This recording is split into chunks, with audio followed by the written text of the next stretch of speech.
श्री शिवाय नमस्तुभ्यम। हर हर महादेव। बहुत कम ऐसा देखने को मिलता है कि सावन का महीना शुरू हो और दिन भी सोमवार से हो।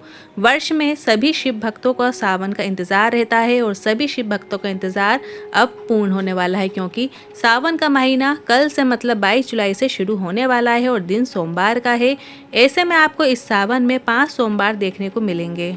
सावन के लगभग 25 से अधिक उपाय हैं जो गुरुजी ने अपने पिछले वर्षों की कथाओं में सावन के बताए हैं, पर इस वीडियो में हम आपको गुरुजी के बिल्कुल नए उपायों के जो हाल ही में गुरुजी ने पूर्ण हुई गुरु महादेव शिव महापुराण कथा में बताए थे वो उपाय बताने वाले हैं।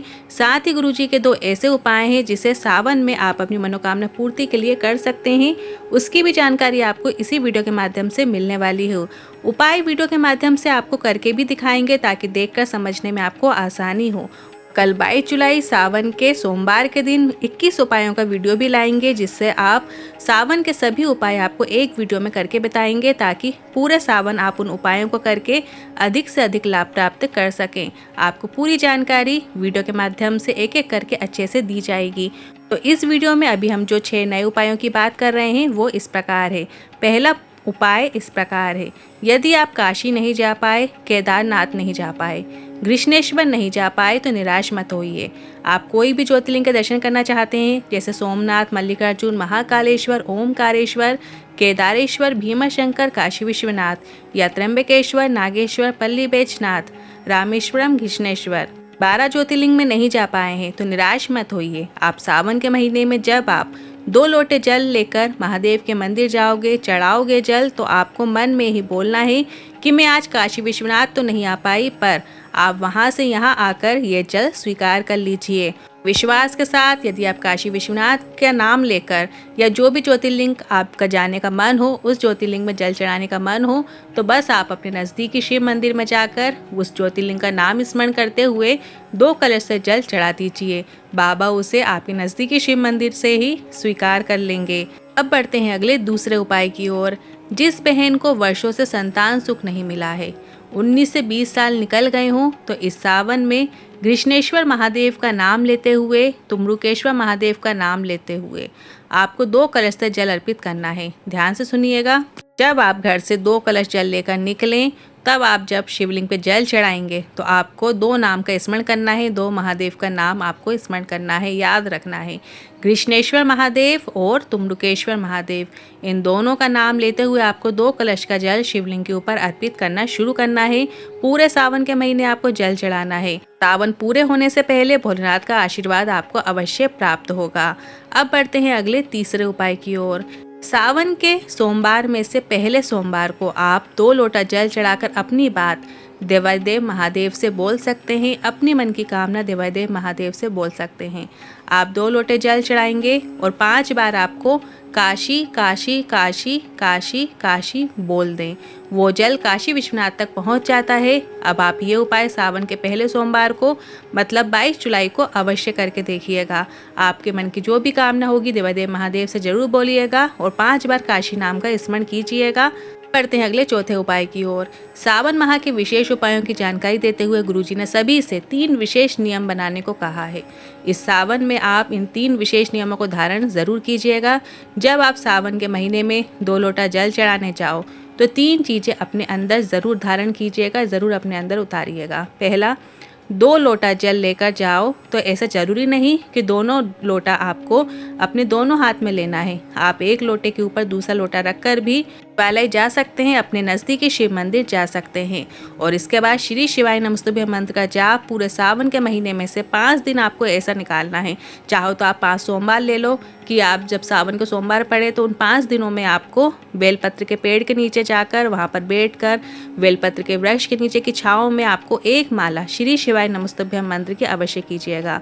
अर्थात अगर आप 108 बार श्री शिवाय नमस्तुभ्यं मंत्र का जाप करना है, कम से कम आपको पूरे सावन के महीने में 5 दिन ऐसा निकालना है कि आप बेलपत्र के वृक्ष के नीचे जाकर बैठिए और 108 बार श्री शिवाय नमस्तुभ्यं मंत्र का स्मरण कीजिए।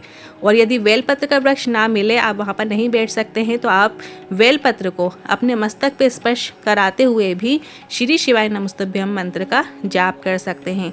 अगर आपके पास बेलपत्र भी नहीं है तो आप बेलपत्र के वृक्ष की जो मिट्टी होती है उसे उसे मस्तक पे लगाते हुए भी 108 बार श्री शिवाय नमस्तुभ्यम मंत्र का स्मरण कर सकते हैं। और तीसरा नियम आपको बनाना है कि एक बेलपत्र का वृक्ष लगाना, मतलब पौधा लगाना। आपको प्रयास करना है इस सावन के महीने में आपको एक बेलपत्र का पौधा अपने घर में गमले में ज़रूर लगाइएगा और उसको रोपित कीजिएगा, उसको बड़ा कीजिएगा और फिर से शिव मंदिर के नज़दीक में या किसी खाली स्थान पर पवित्र स्थान में जाकर आपको उस बेलपत्र के वृक्ष को लगा देना है। सबसे पहले आपको अपने घर में पौधा लाना है और उसको थोड़ा बड़ा करना है। जब वो थोड़ा बड़ा हो जाए उसके बाद उसको किसी अन्य स्थान में जाकर लगाना है। पौधे को जाकर किसी अन्य स्थान पे नहीं लगाना है। उसको आप अपने घर में ही रखकर उसको पोषण कीजिए, पालन कीजिए, उसको बड़ा कीजिए, इसके बाद आपको लगाना है। अब बढ़ते हैं अगले 5वें उपाय की ओर। आपके जीवन में यदि कष्ट चल रहा है, दुख चल रही है, तकलीफ चल रही है तो उसे दूर करने के लिए द्विजेश्वर महादेव का एक नया उपाय है। द्विजेश्वर महादेव का नाम स्मरण करते हुए आपको इस उपाय को करना है। सबसे पहले आपको जल चढ़ाने की शुरुआत जहाँ से जल नीचे की ओर गिरता है उस जगह से करना है। आप वीडियो के माध्यम से भी देखकर समझ सकते हैं। एक कलश में जल लेना है और जल चढ़ाने की शुरुआत आपको जहाँ से जल नीचे की ओर गिरता है उस स्थान से करना है और इसके बाद कटी भाग से घुमाते हुए उसी स्थान पर वापस लेकर जाना है और इसके बाद उसी स्थान से जल आपको अर्पित करते हुए जहाँ पर बैठे हैं उसी ओर से शिवलिंग के ऊपर जल अर्पित कर देना है। और ये जल अर्पित करते समय आपको द्विजेश्वर महादेव का नाम लेना है, द्विजेश्वर महादेव का नाम स्मरण करना है और ऐसा लगातार आपको 7 दिनों तक करना है।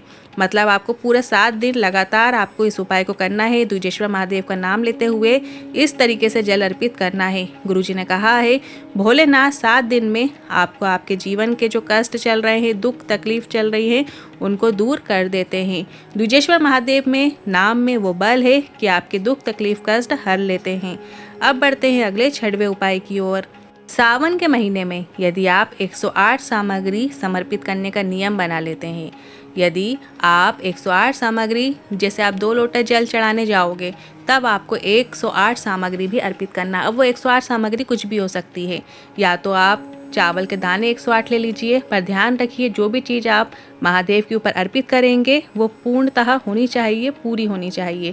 108 चावल के दाने आप अर्पित कर सकते हैं, मूंग के दाने अर्पित कर सकते हैं, गेहूं के दाने अर्पित कर सकते हैं या फिर 108 बेलपत्री का भी नियम ले सकते हैं, पर आपको रोज अर्पित करना है। या 108 सरसों के दाने अर्पित कर सकते हैं या फिर 108 आप पुष्प की पत्तियां ले लीजिए, पुष्प की पत्तियां अर्पित कर सकते हैं या 108 आप काली मिर्च के दाने अर्पित कर सकते हैं।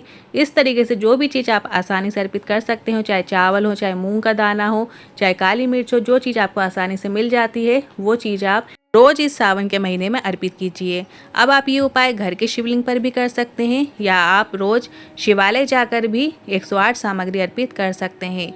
जी ने कहा है आप 108 सामग्री सावन में ये नियम बना लेते हैं तो महादेव आपको क्या प्रदान करते हैं। अगले वर्ष जब सावन आएगा तो आप खुद देखेंगे कि बाबा ने आपका भंडार भरा या ना भरा। पूरे वर्ष भर आपको किसी भी चीज़ की कमी नहीं होती है, आप धन संपदा से भरपूर रहते हैं। आज के इन उपायों से जुड़े मन में कोई सवाल या क्वेश्चन है तो कमेंट के जरिए जरूर बताइएगा। साथ ही कल अभी तक गुरुजी पंडित प्रदीप मिश्रा जी ने जितने भी सावन के उपाय बताए हैं वो सभी उपायों का एक महा वीडियो आपको कल की तारीख में मिलने वाला है। कल सोमवार के दिन, सावन के सोमवार के दिन आपको वो वीडियो प्राप्त हो जाएगा। आज की वीडियो आपको कैसी लगी कमेंट के जरिए जरूर बताइएगा। वीडियो थोड़ी भी उपयोगी लगी हो तो वीडियो को लाइक करके कमेंट बॉक्स में हर हर महादेव जरूर टाइप कीजिएगा। श्री शिवाय नमस्तुभ्यम।